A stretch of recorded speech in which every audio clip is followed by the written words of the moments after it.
This channel does not promote any violent, harmful, or illegal activities. All content provided by this channel is meant for an educational purpose only.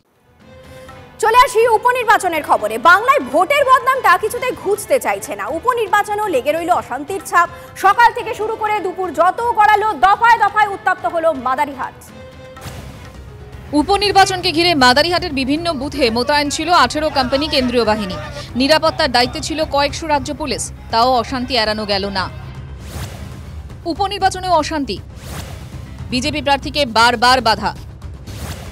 Vote শুরু হতেই মন্দিরে পুজো দিয়ে booth পরিদর্শনে বের হন BJP প্রার্থী রাহুল লোহার। আলিপুরদুয়ারের মুজনাই চা বাগান এলাকায় যেতেই তার গাড়ি ঘিরে বিক্ষোভ দেখান স্থানীয়রা। বিক্ষোভকারীদের অভিযোগ, এলাকায় কোনো উন্নয়ন হয়নি।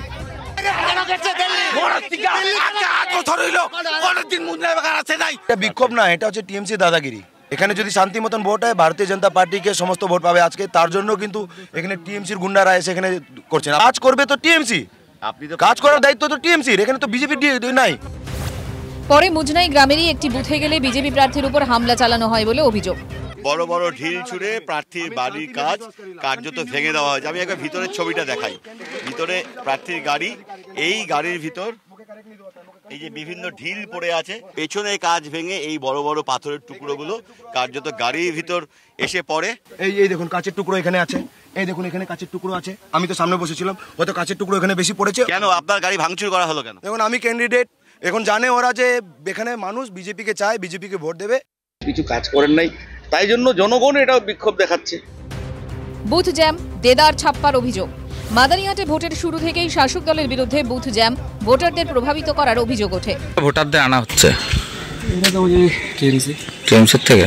তো ঝান্ডাটা কারা লাগিয়েছে? তৃণমূলই না, ওরা লাগিয়েছে। কোথার থেকে আনছো তুমি ভোটারদের? আমরা পাড়া থেকে আনছি। কোন পাড়া? কয়েকটি বুথে বিজেপির পোলিং এজেন্টকে বের করে দেওয়ার অভিযোগ ওঠে তৃণমূলের বিরুদ্ধে। জান বাঁচাতে হবে তো। কি করছে আপনার সঙ্গে? আমাকে বলতেছে বাইরে যাও না, তোমার অসুবিধা আছে। তারপরে আমি ভয়ে বাইরে চলে গেলাম। এখানেই শেষ নয়, বুথের দরজা বাইরে থেকে বন্ধ করে দেদার ছাপ্পার অভিযোগ তোলে বিজেপি। ভোট গ্রহণ দরজা বন্ধ, এই খোলা হলো। ভাইয়া ये तो लोग जाएगा वोट देने के लिए, दरवाजा क्यों बंद है? दादा दरवाजा क्यों बंद है बोलिए ना। आप लोग तो सिक्योरिटी देने के लिए है ना। সেন্ট্রাল ফোর্স এখানে আছে, রাজ্য সরকারের পুলিশ দেখবে বাইরে, বাইরে কিছু দেখছে না। ছাপ্পা ভোট চলছে, জায়গায় বসে আছে, ছাপ্পা ভোট চলছে এখানে। কেন্দ্রীয় বাহিনী পাঠাবো, এখন আবার কাঁদছে কেন্দ্রীয় বাহিনী কি করবে। সব দেখেও কেন চুপ? টিভি9 বাংলার ক্যামেরার সামনে কোনো সদুত্তর দিতে পারল না পুলিশ।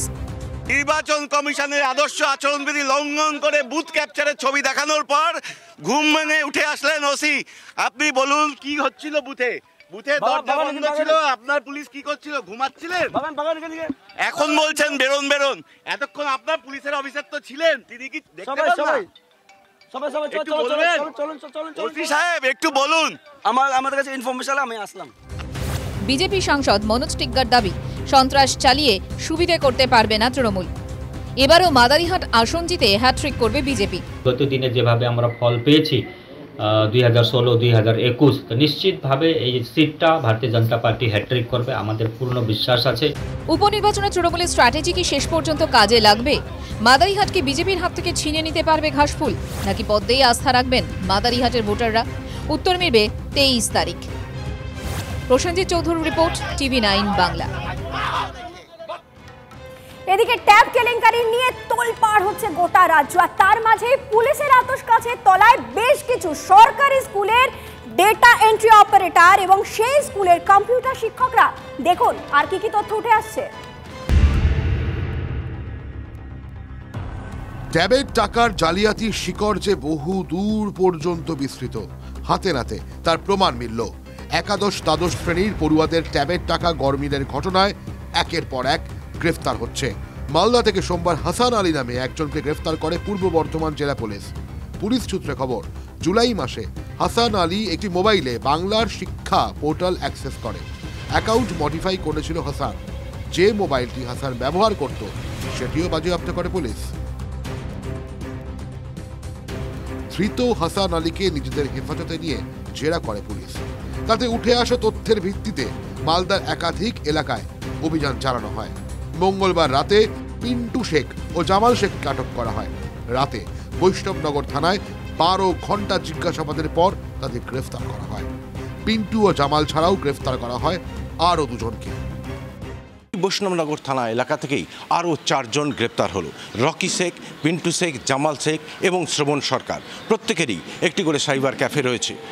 এদের কাছ থেকে উদ্ধার হয়েছে 15টি পেনড্রাইভ, ল্যাপটপ, হার্ড ডিস্ক এবং ব্যাংকের নথি, ডায়েরি ছাড়াও বহু গুরুত্বপূর্ণ নথি। ট্যাব কেলেঙ্কারিতে প্রথম কোনো শিক্ষককে গ্রেফতার করল পুলিশ। বৈষ্ণবনগর থানার ভগবানটোলার কেবিএস হাই স্কুলের কম্পিউটার টিচার রকি শেখ। তাহলে কি শিক্ষকই আত্মসাৎ করেছেন ছাত্রদের ট্যাবের টাকা? এখনো পর্যন্ত মালদা জেলা থেকে মোট 5 জনকে গ্রেপ্তার করা হলো। প্রত্যেকেরই বাড়ি বৈষ্ণবনগর থানা এলাকা এবং তাদের যে ব্যবসা রয়েছে, যে সাইবার ক্যাফে রয়েছে এবং তাদের যে বাড়ি রয়েছে সেখান থেকে ভারত বাংলাদেশ সীমান্ত খুব কাছেই, এবং সে কারণেই পুলিশ মনে করছে যে এদের সঙ্গে বাংলাদেশের যোগাযোগ থাকা খুবই স্বাভাবিক। মালদার 3টি ব্লকের 1,500 পড়ুয়ার ট্যাবের টাকা অন্য অ্যাকাউন্টে চলে গেছে বলে অভিযোগ। এ নিয়েও তদন্ত করছে মালদা জেলা পুলিশ ও প্রশাসনিক আধিকারিকরা। মালদা থেকে শুভতোষ ভট্টাচার্য, TV9 বাংলা। পৌষ মেলার আয়োজন করতে চলেছে শান্তিনিকেতন ট্রাস্ট ও বিশ্বভারতী কর্তৃপক্ষ। 2019 সালের পর ফের পূর্বপল্লীর মাঠে ফিরছে পৌষ মেলা। তবে আগের মতোই মেলার জন্য সহযোগিতা চাওয়া হবে রাজ্য সরকারের কাছে। বুধবার ম্যারাথন বৈঠকের পর সিদ্ধান্ত বিশ্ববিদ্যালয় কর্তৃপক্ষের। কোভিড পরবর্তী সময়ে বিশ্বভারতী তৎকালীন উপাচার্য বিদ্যুৎ চক্রবর্তীর নানান মন্তব্য ও সিদ্ধান্ত ঘিরে রাজ্যের সঙ্গে সংঘাত দেখা দেয়। এরপরই পৌষ মেলা বন্ধ করে দেন উপাচার্য।